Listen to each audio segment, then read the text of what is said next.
qu'il est le 16 septembre au 6 octobre, on continue à parler. Mais attendez bien, parce que là, il faut constituer pourquoi j'ai pris ma revanche. Il faut bien qu'on mette les pendules à l'heure, les bas sur les T, les points sur les I, la pute que tu es venue prendre pour savoir que tu es amoureux de ta pute. Donc moi, c'est moi la pute. J'ai attendu 4 ans, mais j'ai eu ma revanche. Salut tout le monde, j'espère que vous allez bien. En tout cas, pour moi, ça va très très bien. Aujourd'hui, on se retrouve pour une story time. La première story time de l'histoire de ma chaîne. Je pense la plus grosse. Je vous ai demandé de choisir sur Instagram entre deux sujets. Donc, soit le premier sujet, c'était quelqu'un qui m'avait harcelé et suivi chez moi. Et le deuxième sujet, c'était la revanche que j'ai pris en 4 ans. J'ai élaboré un plan en 4 ans et j'ai pris ma revanche. Et celle qui a gagné, c'est la revanche. Les gars, vous aimez trop ça. Donc, je vais vous raconter cette histoire. Alors, tout a commencé en 2000, ouais. Quelle année même? Je ne sais même plus. J'avais 16 ans, 15 ans, non, 15 ans pour être plus exact. Je rentrais en seconde. Donc, c'était l'année 2013, je crois. Ouais, c'était cette année parce qu'il y a trop longtemps que j'ai eu mon bac, ok. Donc, c'était l'année 2013. Donc, 2013.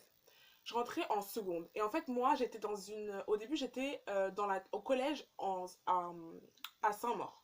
Donc, ce qui fait que, arrivé en seconde, quand on doit changer d'établissement, on change d'établissement, mais vous savez, c'est par secteur. Donc, moi, j'étais pas affiliée au secteur de Saint-Maur. Du coup, je me suis retrouvée au lycée dans mon secteur. Ce qui m'a fait criser. Déjà, je voulais absolument pas. Et en fait, quand je suis arrivée dans ce lycée-là, je connaissais personne. Donc, ça veut dire que je connaissais pas personne, mais je connaissais les gens avec qui j'étais quand j'étais en primaire. Et en fait, en rentrant au lycée, j'ai vu des têtes que je connaissais, mais j'avais perdu toute connexion avec ces gens-là. Du coup, pour moi, c'était comme si je reprenais à zéro. Je connaissais personne, nouvelle vie, nouveau truc, enfin bref, nouveau tout, toi. Et en fait, quand je suis arrivée dans cette école, j'avais aucune affiliation avec les gens. Du coup, j'étais un peu toute seule dans mon coin. Et là, il y a un mec qui était dans ma classe qu'on va appeler... on va l'appeler comment? On va l'appeler Michael. Voilà. Il y avait un mec qui s'appelait Michael qui m'a dit ouais, viens, enfin, qui m'a directement pris sous son aile et qui m'a commencé à me montrer plein de monde, etc. etc. Donc, Michael, il m'a fait ouais, il y a un truc. Il y a un groupe de danse et tout, il faudrait que tu ailles voir. Et moi, ma petite sœur, elle kiffait la danse à l'époque. Du coup, elle est partie faire de la danse. Et moi, je suis partie l'accompagner et tout. J'ai fait, bon, bah, vas-y, je vais essayer moi aussi le groupe de danse avec ma petite sœur. Après, Michael, il a commencé à me présenter à ses potes, patati patata et tout. Donc, j'ai commencé à faire de la danse dans le groupe de danse que Michael m'avait conseillé et tout. Et j'ai commencé à connaître, du coup, du monde à l'école. Parce que le groupe de danse réunissait plein de monde qui était à l'école. Donc, j'ai commencé à parler à des gens, etc., etc., à bien m'intégrer et tout. Et dans ce groupe de jeunes-là, il y avait une petite fille, on va l'appeler... putain, c'est dur, hein, on va l'appeler Cheryl, voilà. Donc il y avait une petite fille qui s'appelait Cheryl, on va l'appeler Cheryl. Donc dans cette petite fille-là, il y a une petite fille qui dansait grave bien et tout, une Renoir et tout, et dansait grave bien et tout. J'étais en mode ok et tout, on a commencé à se sympathiser et tout. Et en fait, elle a son grand frère, à la petite fille qui s'appelait Cheryl. Le grand frère, on va l'appeler... Les noms là, vraiment, c'est compliqué. On va l'appeler Joël. Et ça, c'est moi, j'ai dit Joël. Donc, on l'appelait Joël. Donc, il y avait le grand frère à la petite, à Cheryl, qui s'appelait Joël. Donc, Joël, je le vois peut-être une, deux fois. Moi, je prête attention à qui Joël, pour faire quoi? Prête pas attention. Surtout qu'il y avait un autre gars, déjà, à la salle de danse qui me plaisait de ouf. Donc, Joël, au début, c'est grave le pote à Michael, tu vois. C'est grave le pote sur à Michael et tout et tout. Donc, il me présente, mais vas-y, vite fait, moi, est-ce que je fais attention? Pas du tout. Moi, j'étais dans mon délire et tout, je fais attention à qui personne. Donc, Joël, il vient me voir. Il vient me voir et tout, on commence à sympathiser, basta, point. Moi, je ne calcule plus Joël. Ensuite, je reçois un message, parce qu'à l'époque, je faisais grave Facebook. Donc, Facebook, c'était grave ma sauce et tout. Maintenant, qui a la Facebook? Personne. Donc, Joël et tout. Et genre, là, je commence à... Et genre, Joël, il m'envoie un message en septembre. Il m'envoie, oui, t'es la pote de Michael et tout. Oui, je suis la pote de Michael. Tout s'est bien passé. Oui, c'est la pote de Michael. Mais pourquoi tu m'envoies ça? Il me fait, ouais, t'es dans sa classe à Michael. Oui, je suis dans la classe de Michael. Ok, point. Moi, j'ai arrêté de te parler et tout. Et en mai, il y avait ce qu'on appelait le Dye Pop Show. En gros, le Dye Pop Show, c'était un truc qui a été créé par mon prof de sport, mon prof de danse du coup, et qui réunissait plein de danseurs de tous les côtés de la France, de tous les parties de la France, qui pouvaient même venir de l'étranger. Et on faisait des concours, donc il y avait des concours de DJ, concours de dancehall, concours de hip-hop, femmes, hommes mélangés, concours de, tu sais, les danses en groupe, la synchronisation et tout ça. Donc on a fait ça et tout. On fait ça, nous aussi on participait, on faisait l'ouverture, les danses et l'ouverture et tout. Donc on fait, tout se passe très bien, etc. etc. À un moment donné, il y a un concours de DJ. Donc le concours de DJ, ça c'était en fait, chaque DJ devait initier pendant, il y avait 3 DJ je crois, et chaque DJ devait initier pendant 15 minutes. Et le DJ qui avait fait danser le plus de monde, c'était le DJ qui avait gagné. À un moment donné, il y a un DJ qui mixe. Bon, ça a passé. Mais il y en avait autre DJ, il mixait, mais il avait envoyé du lourd. Il avait envoyé du très très lourd. Et en fait, ce DJ-là, j'étais restée grave debout. J'avais dansé pendant au moins 15 minutes. Le gars, il avait mixé pendant 15 minutes. J'avais dansé pendant ces 15 minutes-là, tu vois. Et là, il y avait Joël. Mais moi, j'avais pas capté que, vas-y, il y avait Joël. Mais Joël, il était avec l'autre gars que j'aimais bien, qui était dans la danse, qui était dans le groupe de danse. Je sais pas si vous avez capté. Il faut suivre, parce qu'il y a beaucoup de garçons là dans cette histoire. Il y a beaucoup de garçons qui sont mis en jeu. Donc, il avait dansé avec l'autre gars que j'aimais bien, tu vois. À un moment donné, genre, je dis, ouais, à un moment donné, non, à un moment donné, ça sort une chanson, tu vois. Ça sort une chanson et tout, et il y avait Joël qui était en face de moi. Donc, ça sort une chanson qu'on doit danser collé, serré, tu vois. Moi aussi, Joël, il s'approche de moi et tout. On danse et tout. Et en fait, on avait direct, on n'avait pas discuté ensemble, tu vois, mais on s'était connecté dans le regard. Je sais pas si vous comprenez, c'était une connexion directe, tu vois. Et on a dansé et tout. Après, on met encore une musique, on danse encore avec Joël. Donc là, on comprend qu'il y a une connexion entre nous deux. Après, là, quand on a fait le danser, on rigole bien et tout. Directement, tu vois, le feeling, il est passé. C'est comme le courant, tu vois. Le courant, quand ça passe dans la prise, là. Directement, le courant, il est direct passé, tu vois, avec Joël. J'ai fait, ok. Donc voilà, après, Joël, il m'accompagne chez moi. Et en fait, on s'est rendu compte avec Joël qu'on habitait à 5 minutes l'un de l'autre. Donc on habite à 5 minutes l'un de l'autre, donc il me raccompagne chez moi et tout, on commence à se textoter, on s'échange de numéros directement, on se textote H24, c'est-à-dire que maintenant, à partir de ce jour-là, moi et Joël, on se parlait tout le temps, de mai à septembre, non, à octobre, de mai à octobre, ouais, octobre, on n'arrêtait pas de se parler, on se parlait H24 et tout. Donc, de là, tout se passe bien. Ensuite, on commence à se parler et tout, et on comprend que tous les deux, on a une attirance, c'est vraiment une attirance, genre c'est grave fusionnel, notre relation, elle est particulière, tu vois. On se comprend que lui et moi, là, vraiment, ça colle, ça match, quoi. Tu connais, quoi, quand ça fonctionne comme ça, là, ça colle comme ça, là, ça. Ah, comme la glu, c'est ça qui est bon. Donc, avec Joël, tout se passait très très bien et tout, jusqu'à ce qu'on arrive vers août. C'est là, quand tu sais, quand tu aimes quelqu'un, là, mais que vous savez pas, vous voulez pas vous dire et tout. Donc ça commence à créer des confusions, des tensions et tout. Parce que tu vois, tu vois faire quelque chose avec une go, ou sur le snap avec une go, t'es là, tu fais. Qu'est-ce que tu fais là? Replace-toi, tu vois. Et du coup, ça commençait à faire des problèmes et tout. Parce que moi, du coup, je savais ce que je voulais dire. Et à chaque fois, je lui disais, ouais, moi, je te kiffe bien, tu vois. Mais le gars, il était là en mode. Ouais, mais je sais pas où me positionner. C'est comme si le gars, en fait, tu vois, genre, il savait que, ouais, lui et moi, ça matchait, tu vois. Mais il voulait pas se l'avouer, ou je sais pas, il avait peur de quoi, je sais pas.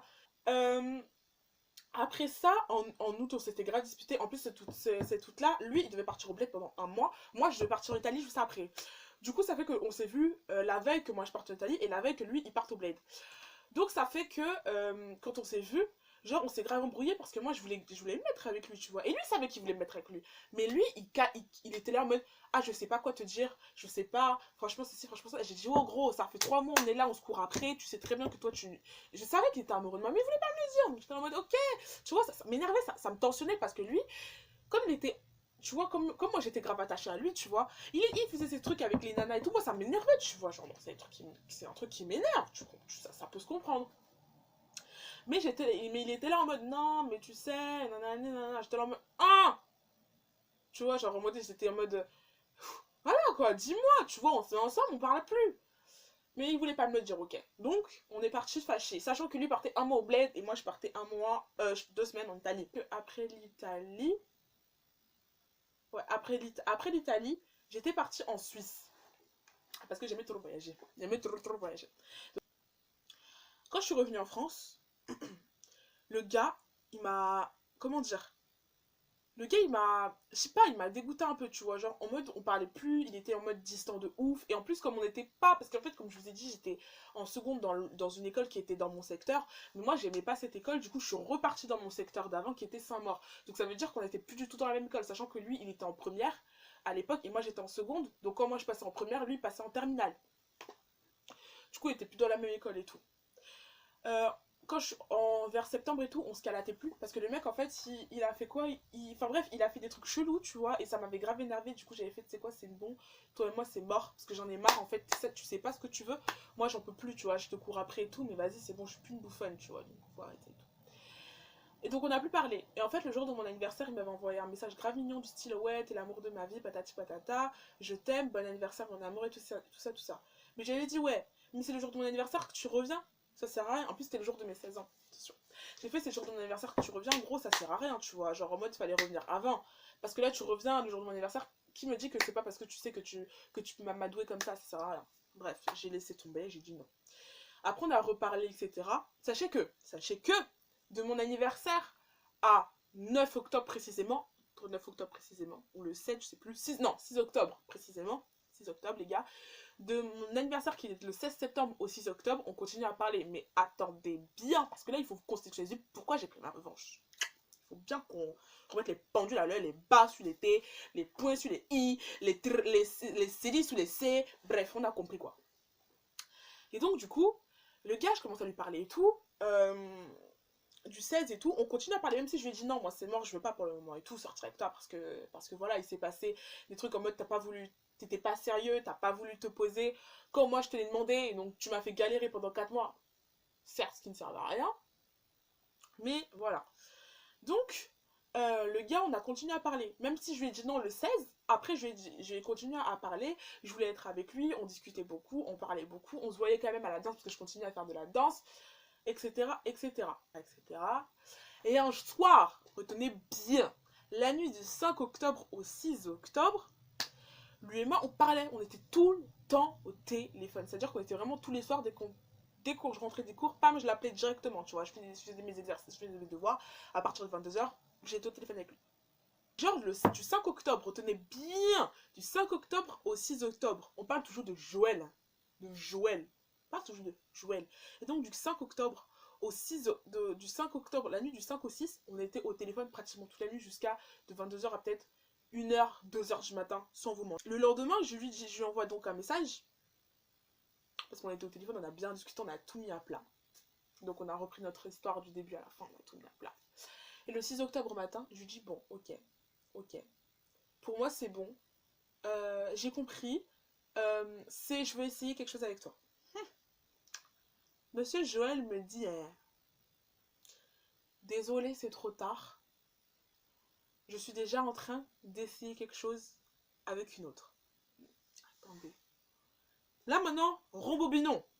Le Joël me drague, le Joël parle avec moi, le Joël nana. Joël et moi, on était collés. C'est-à-dire qu'en fait, lui et moi, on savait que vraiment, lui et moi, c'était comme ça, tu vois. Vraiment, on pouvait que sortir ensemble. Parce que moi, je l'aimais de ouf, il le savait. Parce que tout le temps où j'ai parlé, du 16 septembre au 6 octobre, il savait que je voulais me mettre avec lui, mais que vraiment, je voulais attendre d'être sûre que lui, il veuille, tu vois. Le gars m'a fait espérer jusqu'à ce que je lui dise ok, c'est bon. Et le gars finalement me dit que non, je sors avec une autre meuf depuis hier. Alors que le gars, du coup, il sortait avec la meuf depuis le 5 octobre. Alors que le gars m'a parlé toute la nuit du 5 octobre. Alors qu'il sortait déjà avec une go. J'ai dit ok. J'ai dit laisse ma copine, c'est pas grave. Mais tu sais quand ton cœur il a mal là. Parce que du coup, quand on te fait quelque chose comme ça et que vraiment, moi le gars, tu vois, je l'aimais de ouf, tu vois. Et quand on te fait quelque chose comme ça, tu dis ton cœur il a mal. Tu sais même pas si c'est l'humiliation en public que tu viens de subir, l'humiliation en privé. Tout ce que tu sais, c'est que ton cœur il chauffe. Ton cœur il boue. T'as envie de dire que mais Joël, attends. Ton cœur il chauffe trop. Du coup, genre, j'étais choquée. Mais choquée. Mais quand je vous dis j'étais parce que genre à 16 ans, tu peux pas contrôler ce genre de choses, tu vois. À 16 ans, t'es perdu. Donc quand ça t'arrive ce genre de choses, tu sais pas. j'étais perdue, j'étais lostée, j'étais trop mal. Vraiment, quand je vous dis j'étais mal, c'est vraiment j'étais grave, grave mal. Genre, j'ai même pas de mots, en fait, pour vous dire à quel point j'étais mal, et je suis restée mal comme ça pendant, pas pendant, même pas pendant 1 an, 2 ans, parce que 1 an, 2 ans, c'est trop. J'ai peut-être été mal pendant genre 6, 7 mois. Mais après ça, vous allez comprendre pourquoi j'ai vraiment préparé ma revanche. Parce que là, j'ai vraiment été mal pendant, genre, il sortait avec la meuf en décembre, donc c'est-à-dire octobre, novembre, décembre, il n'y a que 3 mois. En décembre, il y avait le Téléthon. Et là, vous allez comprendre pourquoi j'ai pris ma revanche, parce que ce mec s'est vraiment foutu de ma gueule, mais à un point inimaginable. Pourquoi j'ai vraiment pris ma revanche, vous allez vraiment comprendre. Parce que là, vraiment, c'était du foutage de gueule. Après qu'il sache que je suis amoureux de lui, parce que bien évidemment, après ça, j'ai continué à le voir. C'est ça qui était le plus difficile. C'est parce que vu qu'on habitait à 5 minutes l'un de l'autre, nos parents se connaissaient, je connaissais sa petite soeur faisait le sport avec moi, même son frère, on fréquentait les mêmes endroits, parce qu'on habitait bien évidemment à 5 minutes l'un de l'autre. Je le voyais donc H24. C'est ça qui était le plus difficile. Et de voir qu'il était avec sa meuf, ça me rendait folle. Mais folle que lui, voici, il est rien, et moi, c'est moi qui suis en train de souffrir à cause d'un bouffon pareil. Tu vois, ça m'énerve de ouf. Mais bon, bref, pourquoi j'ai pris ma revanche? Parce que 3 mois après, en décembre, il y a eu le Téléthon. Vous connaissez le Téléthon, c'est là où vous organisez des trucs pour collecter le max de thunes pour pouvoir le reverser à des associations. Et moi, je participais au Téléthon avec le groupe de danse. Donc, à ce Téléthon-là, j'avais un solo à faire pour la danse, donc que j'ai fait, etc. Donc, on discute, on discute, on discute, on discute. Mais on discute de façon, tu vois, ambiguë. C'est ambigu, c'est personne ne sait où se placer. Enfin, tu sens qu'il y a encore un truc entre lui et moi, tu vois. Et moi, il savait que je l'aimais encore, tu vois, à cette époque-là. Il savait que, ouais, la go, elle était encore in love de lui, tu vois. Mais il savait, mais il faisait rien pour, tu vois. Il me faisait encore espérer. Jusqu'à, il me raccompagne même chez moi. À la fin, je dis, ok, bon, bah, moi, je rentre chez moi, tu vois. Il me raccompagne chez moi et tout, sachant qu'il habite à 5 minutes, sachant qu'on habite à 5 minutes l'un de l'autre. Donc, voilà, il me raccompagne jusqu'à chez moi pour après redescendre. Et en fait, à un moment donné, moi j'étais là, je savais qu'il était avec sa go. Du coup, je lui disais, laisse-moi tranquille, tu vois, laisse-moi rentrer, arrête de me faire espérer. Le gars il était là en mode, non, t'inquiète pas, moi je t'aime aussi, nanani, nanana, et tout. Jusqu'à il m'embrasse. Il fait ça jusqu'à il m'embrasse, tu vois. Moi aussi, comme bête, bête, bête, comme j'étais à l'époque. Je lui dis, oh ouais, il y a peut-être un espoir. Et il me dit, le gars, ouais, laisse-moi du temps. Écoutez, il me dit, ouais, laisse-moi du temps pour réfléchir. Parce qu'il était encore avec sa go quand il m'embrassait là. Attendez l'histoire, il était encore avec sa go. Il me dit, oui, laisse-moi du temps, tu sais, je t'aime, laisse-moi du temps, juste, je largue ma copine, on se met ensemble. Moi aussi, bête, bête, bête, comme j'étais là, je pensais que c'était le film. J'ai dit, ok, oui, je te laisse le temps et tout. Donc, c'était un samedi. Jusqu'à ce qu'un samedi, j'appelle ma copine, j'appelle ma meilleure amie à l'époque. J'appelle ma meilleure amie de l'époque. Si elle regarde cette vidéo là, elle va se reconnaître dans l'histoire. C'est hey. J'appelle ma meilleure amie de l'époque et je lui dis Anne, ma meilleure amie de l'époque, Anne. J'appelle Anne, je lui raconte comment c'était passé. En plus, ce jour-là, quand il m'avait embrassé, il y avait la pleine lune. Du coup, on aurait vraiment cru que c'était un film parce qu'il y avait. Bref, c'était un cadre idyllique de ouf qu'on s'était embrassé et tout. Bon, bref, anyway. Donc, j'appelle Anne, je lui raconte et tout. Anne, elle voit que elle me dit ouais, là, Joël, vraiment, c'est un truc de ouf et tout. C'est ça, tu le kiffes de malade, etc. Et la meuf, j'étais en mode ouais, tu sais, je le kiffe de ouf et tout. Et en fait, à cette époque-là, Anne, elle était en kiff sur un pote à moi qui s'appelait David. Il était en kiff sur David, tu vois. On l'appelait David. Elle était en kiff sur David à cette époque-là, un pote à moi. Et du coup, cette histoire, en fait, elle a fait le tour. Et pourquoi je voulais prendre ma parce que cette histoire a fait vraiment le tour de la ville. Donc, je suis vraiment passée pour une abrutie. Et ça m'a vraiment grave vénère. Et en fait, je vous explique, genre, David, du coup, David, elle a été grave en kiff sur David et tout. Elle était grave en kiff sur David et tout. Et en fait, moi, je lui raconte l'histoire et tout se passe bien, nanana. Et le gars, il me dit, c'était un samedi que ça s'était fait. Et le gars me dit, ok, mardi de la semaine prochaine, du coup, mardi qui arrivait là, je te donne ma réponse, je te dis que c'est bon, j'ai largué ma copine, et toi et moi, on est officiellement ensemble le mardi. Ok, c'est ce qu'il m'a dit. Il m'a dit le mardi. Ok. Donc moi, vas-y, moi, j'étais grave amoureuse de lui, tu vois, donc dimanche passe. Lundi passe et lundi, je lui dis ok, non, c'est bon, moi je peux plus attendre. Clairement, tu me donnes ta réponse maintenant. Tu me dis, tu l'as largué ou pas. Lundi, il me dit non, en fait, excuse-moi de te dire, mais en fait, je suis grave amoureuse de ma copine. Donc, du coup, c'est mort, je peux pas sortir avec toi, etc. etc.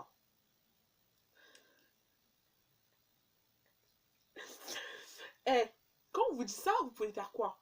La vérité, C'était une blague. Genre le mec, et je lui dis, tu m'as pris pour qui? Genre tu viens, tu m'embrasses, tu me fais miroiter des trucs, etc., etc. Pour me dire en fait, non, je suis grave amoureux de ma copine, je peux pas la quitter, je l'aime trop. En fait, juste embrasser, ça m'a fait me rendre compte que j'étais amoureux de ma go. Je me dis, tu m'as pris pour qui? Donc moi, je suis la pute. Donc moi, je suis la pute que tu es venue prendre pour savoir que tu étais amoureux de ta pute. Donc moi, c'est moi la pute. Dis là, mon coco, là tu vas m'entendre. Là tu vas m'entendre. Parce que là, ça se passe pas comme ça.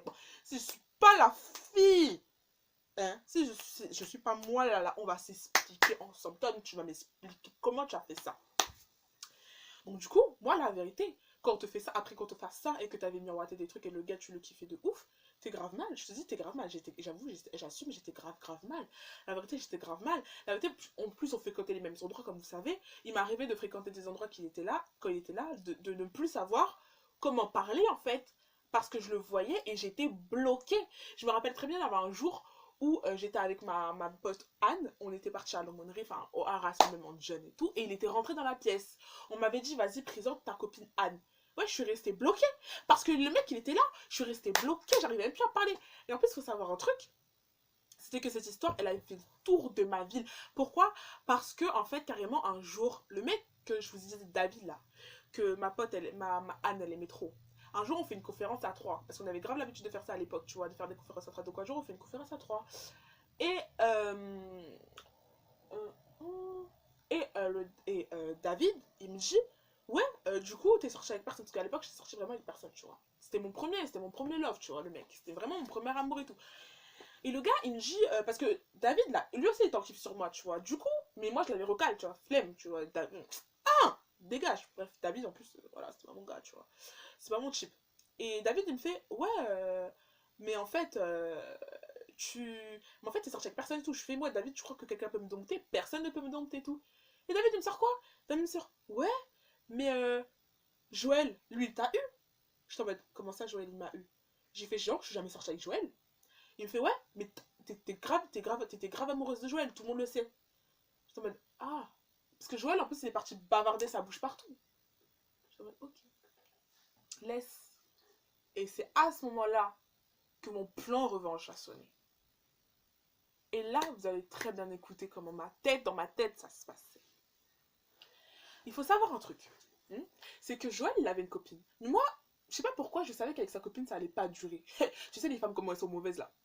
On a trop la sale bouche. Moi, je savais que sa copine, ça allait pas durer. On n'était pas restés en bon terme. C'est-à-dire qu'en fait, après ça, sa meuf, en fait, je sais pas ce qu'il lui a pris. Sa meuf ou lui, hein, j'en ai rien à foutre. Elle m'a bloqué de partout. Donc, c'est-à-dire qu'après cette histoire, on est genre. Et on a genre été en mauvais terme. On s'est plus du tout parlé, mais plus du tout. Donc, on s'adressait plus à un mot, on s'adressait plus à la parole. Mais moi, tu vois, genre, j'avais pas oublié cette histoire. J'avais pas oublié, c'est toujours vraiment comme la tête. Tu m'as fait du mal un jour, je te jure que tu vas le payer. Tu vois ce que je veux dire? En mode, faut pas abuser comme ça. Du coup, dans ma tête, c'était grave.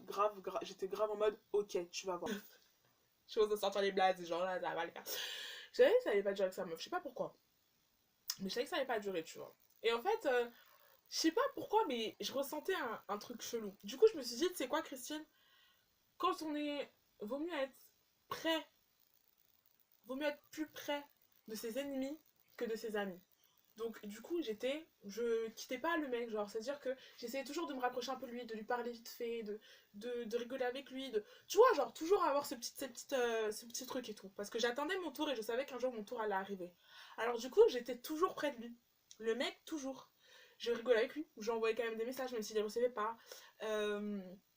Des fois, on se croisait dans la rue, je lui parlais, etc. On discutait, on rigolait, on se voyait de temps en temps. Je lui disais que je l'appréciais bien, etc. Alors que dans mon cœur, en fait, j'ai juste là en mode, gros, tu sais pas ce qui t'attend, mais t'inquiète pas, qu'un jour, je vais contre-attaquer. Et ce que tu m'as fait, je vais te le refaire en 10 fois pire. Et un jour, en attendant patiemment mon tour, moi, je dirais que je suis une psychopathe. Bref, j'ai attendu patiemment mon tour et bien évidemment, un jour, il m'a dit qu'il n'était plus. C'était septembre. Mais après, c'est pas sous une J, bah non, je suis plus avec Mago. Je suis en mode, ah bon? Pourquoi? Ça me fait. Je suis trop la meuf en mode, ouais, comment ça se passe et tout. Il me raconte quelque chose que je n'ai absolument pas écouté parce que clairement, je me souviens plus, sinon je vous aurais raconté. Il me dit qu'il était plus avec elle.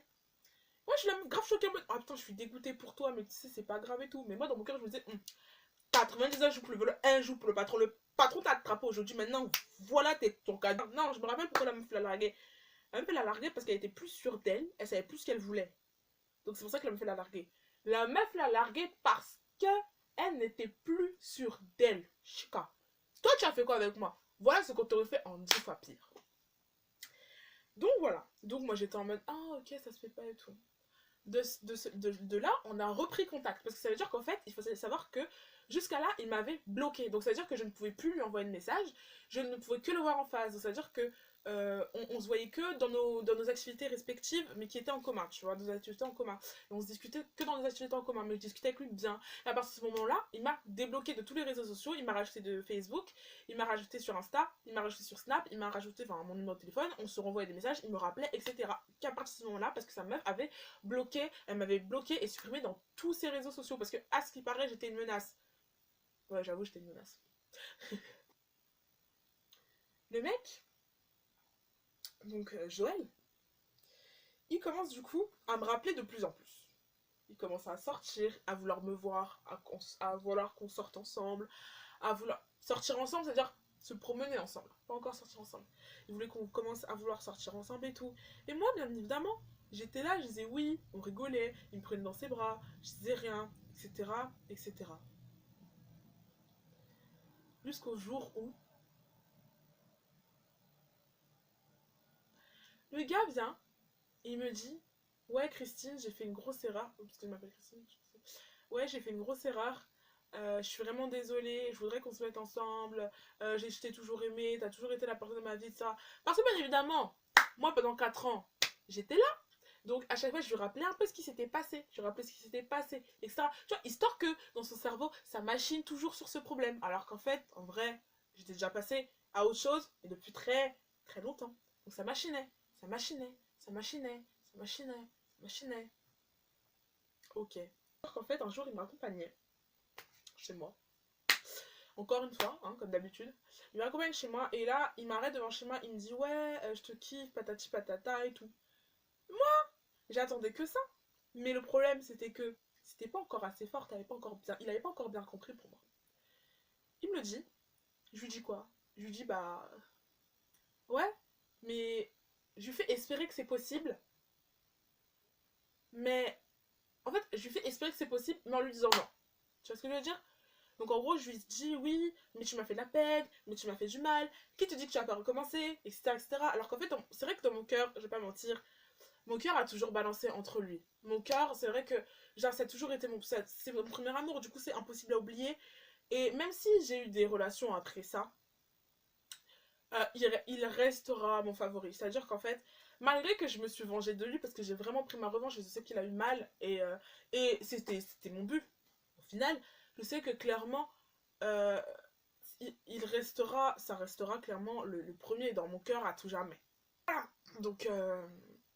Donc je sais croire que c'était possible et tout, je suis rentrée chez moi. Et après on a discuté encore, on a discuté de la même chose, de ce qu'il m'avait fait quand on était au parc, de le nom qu'il m'avait fait, il m'avait fait espérer, etc., qui me faisait espérer, etc., etc., etc.